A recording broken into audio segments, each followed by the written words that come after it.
Marie-Do, je vous ai vu tourner autour du pot. Vous nous avez emmené découvrir des gîtes, des maisons d'hôtes, à la campagne, puis dans des villages, des bourgs-centres. On arrive en ville? On arrive en ville, tout à fait. C'est ça. Et puis pour faire l'école buissonnière, bien sûr, puisque moi, je vous invite à y aller le week-end pour dormir.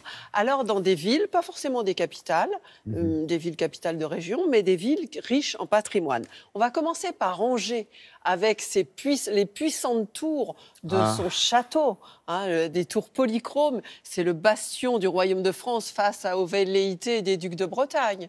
Et puis on va aller visiter aussi la galerie David d'Angers, où là c'est tout le gratin, l'imagerie des people du 19e siècle en fait.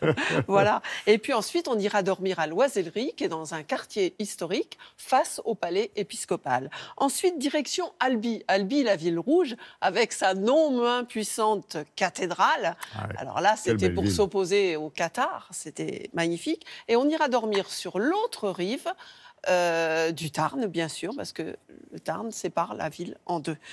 Ensuite, nous irons à Tourcoing, pas à Lille, mais à Tourcoing, une ville de briques aussi. Et après un petit détour à la Maison Folie, où se tiennent des expositions dans l'ancien hospice d'Avray qui a été édifié au XIIIe siècle, on ira dormir dans une maison art déco, érigée à l'époque, en pleine époque art déco, par Charles Bourgeois, qui était très en vogue à l'époque. C'est la Villa Paula. Dodo. Dodo. Angevines toutes les deux, Johanna et Marlène ont craqué pour cette magnifique demeure du quartier historique d'Angers. Cette maison, elle date de 1580. C'est une maison à pans de bois et son architecture est particulière de son époque, moyenâgeuse. Aujourd'hui, on est la seule maison à pans de bois ouverte au public. C'est une maison qui a été construite dans un quartier commerçant. On a repris l'idée puisqu'en rez-de-chaussée, pour monter dans la maison d'hôte, on passe par un commerce de produits locaux. Les étages ont à toute époque été consacrés à l'habitat, desservis par un escalier monumental. C'est un escalier qui a été classé. Il est daté de 1580 à 1690 à peu près. Le palais épiscopal, juste en face, se dévoile au travers des vitraux. Les chambres sont construites avec des façades à pans de bois. L'architecture est déjà très chargée. Et l'idée, c'était d'éclaircir et d'apaiser aussi l'environnement. La maison s'appelle l'Oisellerie, tout un symbole. On a autant des voyageurs qui viennent nicher que des petits oiseaux. Des puissantes tours blanches du château d'Angers à celles fuselées d'Albi-la-Rouge.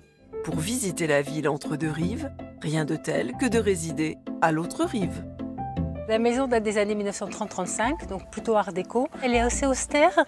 Je pense que c'est parce que c'est une famille d'industriels qui l'a construite. Et à cette époque, c'était un signe extérieur de richesse. Donc elle est massive, elle en impose. On n'est pas à Albi sans la brique. Vous avez les encadrements des fenêtres et des portes qui sont avec de la brique. Elle a un toit en ardoise qui est d'ailleurs assez peu courant pour les maisons de la région. Les chambres ont un style différent parce que pour moi, une maison d'hôte, c'est quelque chose qui n'est pas standard. Et en plus, j'avais beaucoup d'envie de déco. Par exemple, la chambre scandinave a des tons assez doux, dans les bleus, bleu clair et un petit peu de jaune. Alors, la chambre baroque est à l'opposé, plus ostentatoire que ne l'est finalement le style de la maison. Et la vintage, on s'est amusé à l'organiser autour des carreaux de ciment. Donc on a mis des meubles des années 50 aux années 70. La maison est appelée à évoluer en fonction de mes envies, de retour des hôtes aussi. Donc il faudra que vous reveniez nous voir dans quelques années. À Tourcoing, dans le Nord, Julie a baptisé sa villa Paula, en souvenir d'une grand-mère qui lui a tout appris. Elle m'a inculqué ce goût de recevoir. Elle avait beaucoup de goût en matière d'architecture, d'art, de décoration. C'était une forme d'hommage. Cette maison, elle a été construite pour un banquier réputé de Tourcoing. La maison date de 29. Il l'a habité 1 an ou 2 et il l'a revendue tout de suite après. Alors j'imagine que c'est dû à la crise de 29 et il a dû subir cette crise. Mobilier d'origine pour la salle à manger, mais black and white absolument pour les chambres. Ni fioritures, ni superflu.